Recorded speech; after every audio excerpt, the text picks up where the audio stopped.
foot creep, ooh, I'm walking with that heater. Look around, stay low, make sure they don't see you. Catch some bad walk.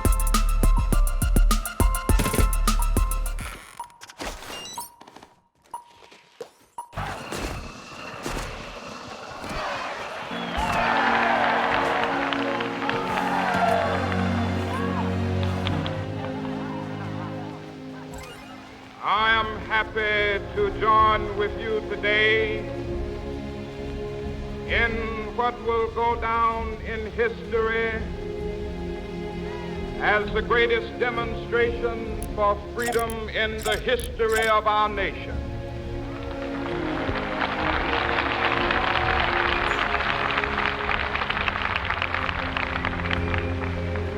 Five score years ago, a great American in whose symbolic shadow we stand today signed the Emancipation Proclamation. This momentous decree came as a great beacon light of hope to millions of Negro slaves who had been seared in the flames of withering injustice. Came as a joyous daybreak to end the long night of their captivity. But 100 years later, the Negro still is not free. 100 years later,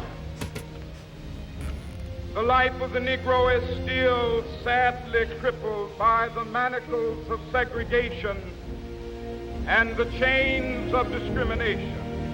100 years later, the Negro lives on a lonely island of poverty in the midst of a vast ocean of material prosperity. 100 years later,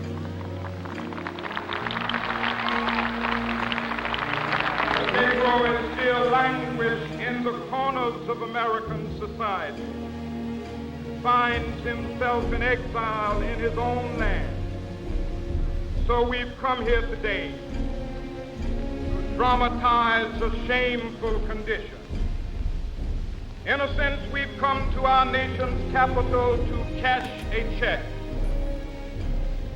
When the architects of our republic wrote the magnificent words of the Constitution and the Declaration of Independence, they were signing a promissory note to which every American was to fall heir. This note was a promise that all men, yes, black men as well as white men, would be guaranteed the unalienable rights of life, liberty, and the pursuit of happiness. It is obvious today that America has defaulted on this promissory note insofar as her citizens of color are concerned. Instead of honoring this sacred obligation, America has given the Negro people a bad check, a check which has come back marked insufficient funds.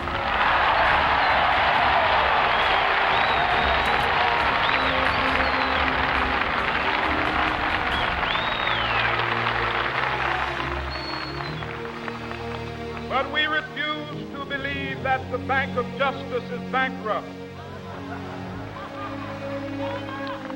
We refuse to believe that there are insufficient funds in the great vaults of opportunity of this nation. So we've come to cash this check, a check that will give us upon demand the riches of freedom and the security of justice.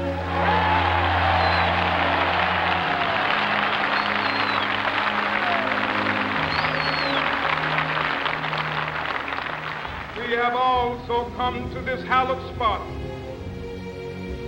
to remind America of the fierce urgency of now. This is no time to engage in the luxury of cooling off or to take the tranquilizing drug of gradualism.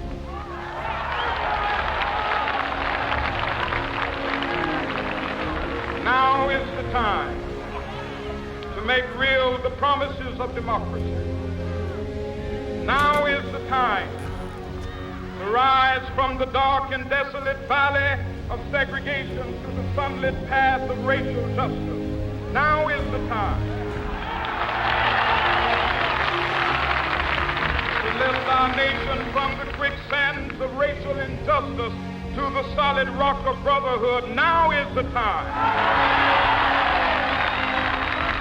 to make justice a reality for all of God's children. It would be fatal for the nation to overlook the urgency of the moment. This sweltering summit of the Negro's legitimate discontent will not pass until there is an invigorating autumn of freedom and equality.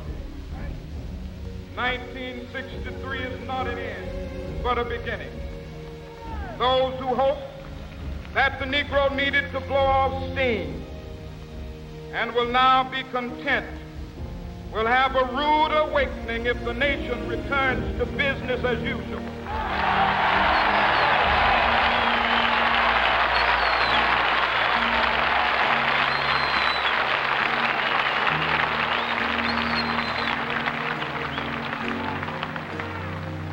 There will be neither rest nor tranquility in America till the Negro is granted his citizenship rights.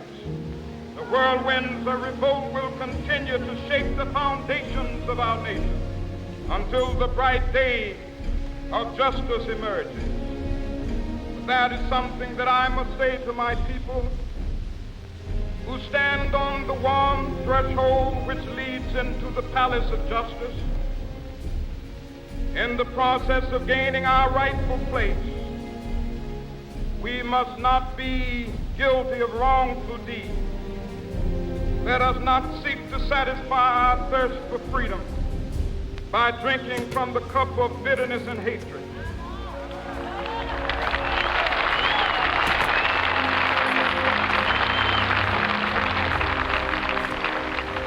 We must forever conduct our struggle on the high plane of dignity and discipline.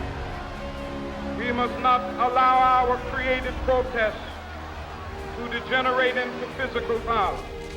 Again and again, we must rise to the majestic heights of meeting physical force with soul force. The marvelous new militancy which has engulfed the Negro community must not lead us to a distrust of all white people. For many of our white brothers, as evidenced by their presence here today, have come to realize that their destiny is tied up with our destiny.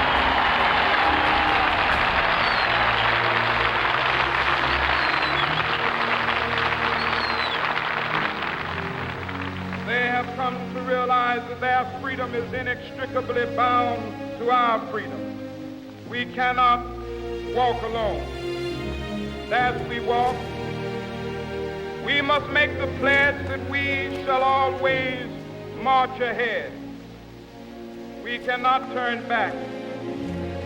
There are those who are asking the devotees of civil rights, when will you be satisfied?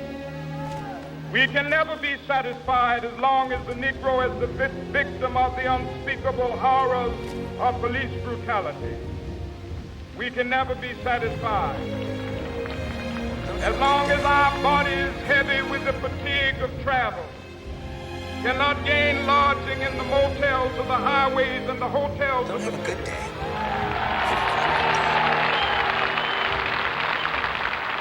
We cannot be satisfied as long as the Negro's basic mobility is from a smaller ghetto to a larger one.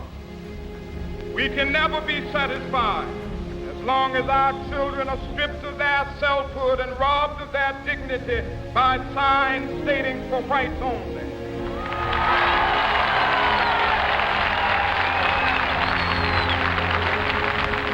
We cannot be satisfied as long as a Negro in Mississippi cannot vote and a Negro in New York believes he has nothing for which to vote.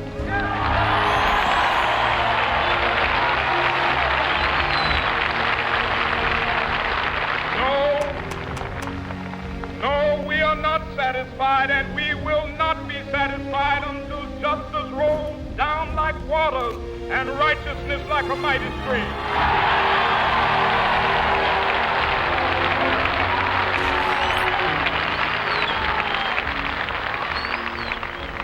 I am not unmindful that some of you have come here out of great trials and tribulations.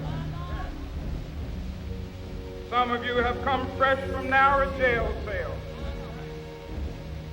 Some of you have come from areas where your quest for freedom left you battered by the storms of persecution, staggered by the winds of police brutality. You have been the veterans of creative suffering. Continue to work with the faith that unearned suffering is redemptive. Go back to Mississippi. Go back to Alabama. Go back to South Carolina. Go back to Georgia. Go back to Louisiana. Go back to the slums and ghettos of our northern cities, knowing that somehow this situation can and will be changed. Let us not wallow in the valley of despair. I say to you today, my friend,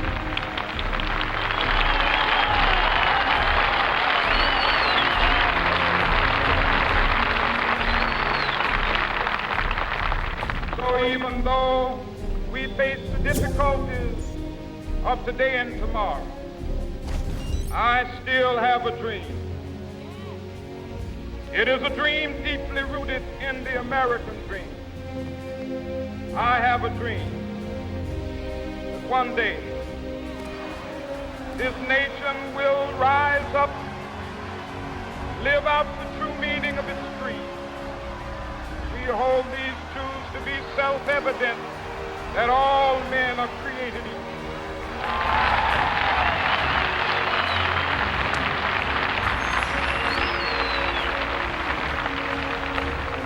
I have a dream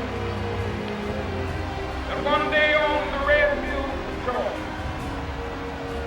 sons of former slaves and the sons of former slave owners will they be able to sit down together at the table of brotherhood.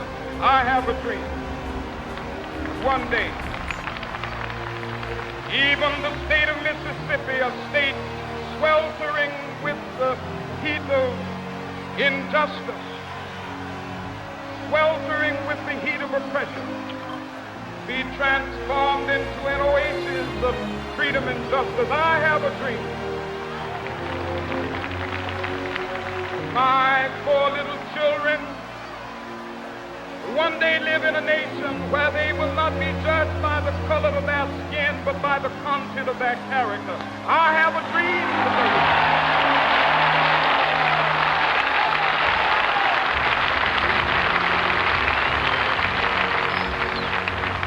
I have a dream that one day down in Alabama, with its vicious racists, with its governor having his lips dripping with the words of interposition and nullification, one day right there in Alabama, little black boys and black girls will be able to join hands with little white boys and white girls as sisters and brothers. I have a dream today.